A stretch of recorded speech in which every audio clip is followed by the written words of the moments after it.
low-aged parent. Don't call me that. Reading the paper? No, I'm knitting a fur old sweater. She looks nice. In horizontal bands? Don't do that, Matthew. What? Read the paper over my shoulder. It's very irritating. Sorry. And stop breathing in my ear. Right. Good heavens. Huh. Who would have believed that? What? Dog sets fire to house. Dog? How did he manage that? With a box of matches. What was a dog doing with a box of matches? He was chewing them when he set fire to his blanket. Where does it say that? Down the bottom. Oh, yeah. Why don't you wear them, Dad? What? These. Because I don't need to. They're just an aid, an adjunct. They're for close work, very small prints. I don't really need them. When did you get them? Yesterday. Optician must have thought you needed them. As a matter of fact, he was very impressed with my eyesight. You mean for a man of your age? No. By the way I rattled off those letters. Bottom line was a bit blurred, that's all. But he said I might as well have a pair. Save calling in again. Well, let's see them on. No. Why not? Because you laugh. No, I won't. Go on.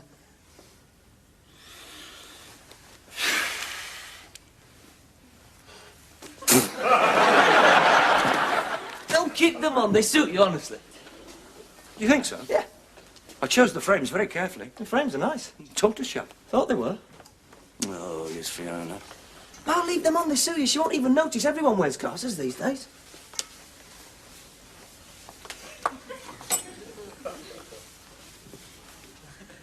You're wearing glasses! Oh, you do look strange. Doesn't it look strange? But very distinguished. Distinguished? And there's nothing to be ashamed of. We're all getting older. Oh, no. Trouble is, now I'll be able to see how old he's getting. I'm not old. No, but you're getting on a bit, and your powers are bound to decline.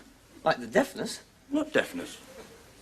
Well, the slight deafness you've been experiencing lately. Slight deafness? There's nothing wrong with my hearing. In fact, I go so far as to say it was exceptional. You asked Fiona. That isn't quite right, Mr. Willows. Pardon?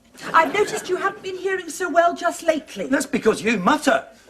Too much muttering and whispering around here.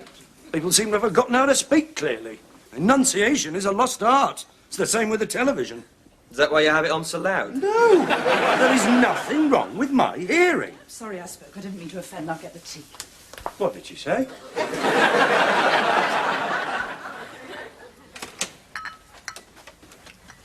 Card from the hospital, Dad. Oh. Ears, nose and throat. Yes, I know. Ears. Yes. So, there is something wrong. No. No, I've just been referred to a specialist for a second opinion. What did the doctor say? Well, he syringed them and he said he thought I was slightly deaf. Of course I was slightly deaf. I had a pint of soapy water running about my head. Did he say what may have caused it? Yes. He said it may have been a sudden blow. A sudden blow? Yeah, it's like someone creeping up behind you and clapping their hands over your ears. Who did that? You did. I had a ringing in my ears for weeks. I don't remember. Of course you don't. You were only 5. That couldn't have caused it, not after all this time. Don't blame yourself, Matthew. No, he's probably only a perforated eardrum. No, you're just getting old, that's all, Dad. Don't keep saying that. You'll be old yourself one day. Don't remind me. You don't like old people, do you? I didn't say that. That's why you won't kiss Granny Willows. She's lost her teeth. Well, that's no excuse. When I was your age, we respected old people. We ran errands for them, cleared the snow away for them, and not you. You don't want to know, do you? Well, Granny Willows may not have her own teeth, but she's got something you lost a long time ago. What's that? A heart.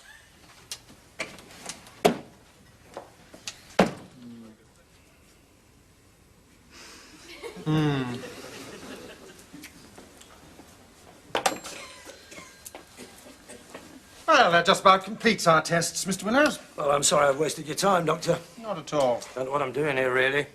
I hope I haven't kept you away from the serious cases. I mean, there's clearly nothing much wrong with my hearing. That's not quite true. Pardon? There is some deterioration in the right ear. No. Mr. Willows, even at this moment, you're straining to hear what I'm saying. That's because you were muttering. I'm not muttering. That's better. Mr. Willows, I repeat, there's a loss of hearing in the right ear. As we speak, you're turning your left ear towards me. No, I'm not. Yes, you are. I'm not. You are. You are favouring your left ear. Perhaps my left ear is exceptional. It is compared with your right. Mr. Willows, you must face the fact that you are 50% deaf in the right ear. Rubbish. Pardon? Not so good yourself, are you? I'm not the patient, you are. If you don't believe me... Well, what do you think caused it? Oh, do you work in a noisy atmosphere? No, but I come home to one. Couldn't be continuous rock music, played at full volume, I suppose. No. Or someone creeping up behind you and clapping his hands over your ears. Whatever the original cause, Mr. Willows, we're now confronted with Anno Domini. I know what. The aging process. The auditory system is breaking down. The nerve ends in the inner ear are dying. Slowly, remorselessly, inevitably. But is there nothing you can do? Yes, there is something. An operation? No, a hearing aid. A hearing aid? Doctor, I'm a comparatively young man. I'm divorced. One day I hope to remarry. I'm a member of a singles club. What's going to happen when they find out I'm wearing a hearing aid? I think I've got one foot in the grave. Mr. Willows, I'm not suggesting an ear trumpet. We live in the age of the microchip. It could be very small, barely discernible. Yes, until it drops into someone's lap. Oh, no. I'm not satisfied, Doctor. I think I need a second opinion. Well, that's your privilege, Mr. Willows. You came to me for my medical opinion based on 25 years in the profession. If you're not prepared to accept it, you're wasting my time and yours. All right, Doctor, there's no need to shout. I'm not deaf.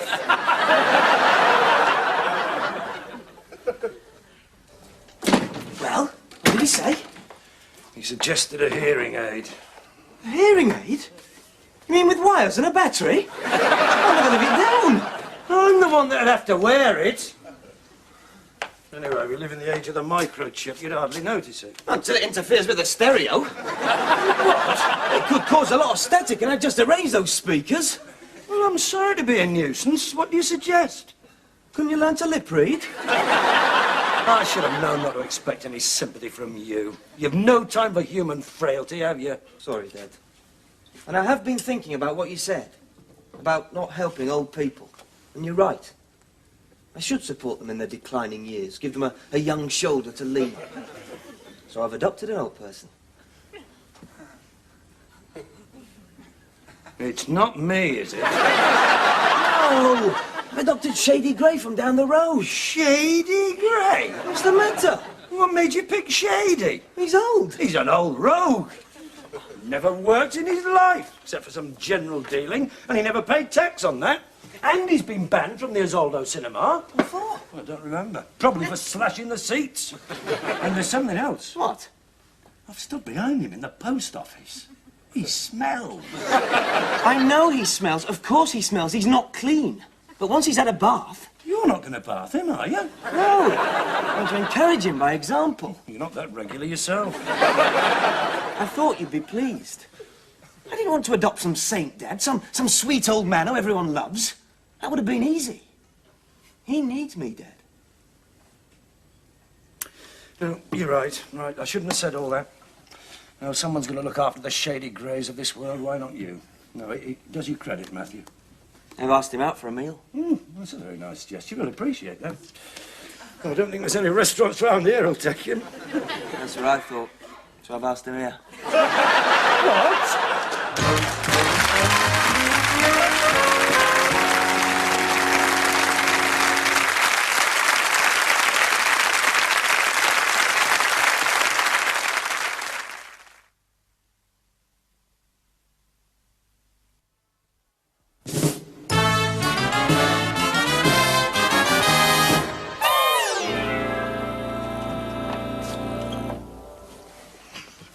Governor, look, I'm afraid there's been some sort of, Mistake?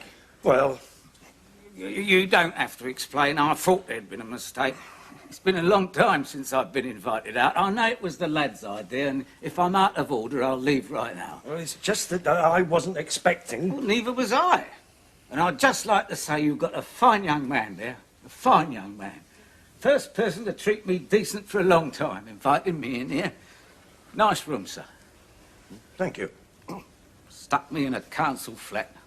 Damp and cold. top of the stairs. Never see anyone except the budgie. Don't go out much, it's the stairs, you see. I asked them for a ground floor flat, but they wouldn't listen. Wear the old uns out first, that's their motto. They're waiting for me to die. I told them, I don't know what death's like, but it'll be preferable to this. Of course, they don't mind you kicking off, as long as you give them 2 weeks' notice. Nice to see a spotted garden. I overlook the car park. Mind if I have a look around before I leave?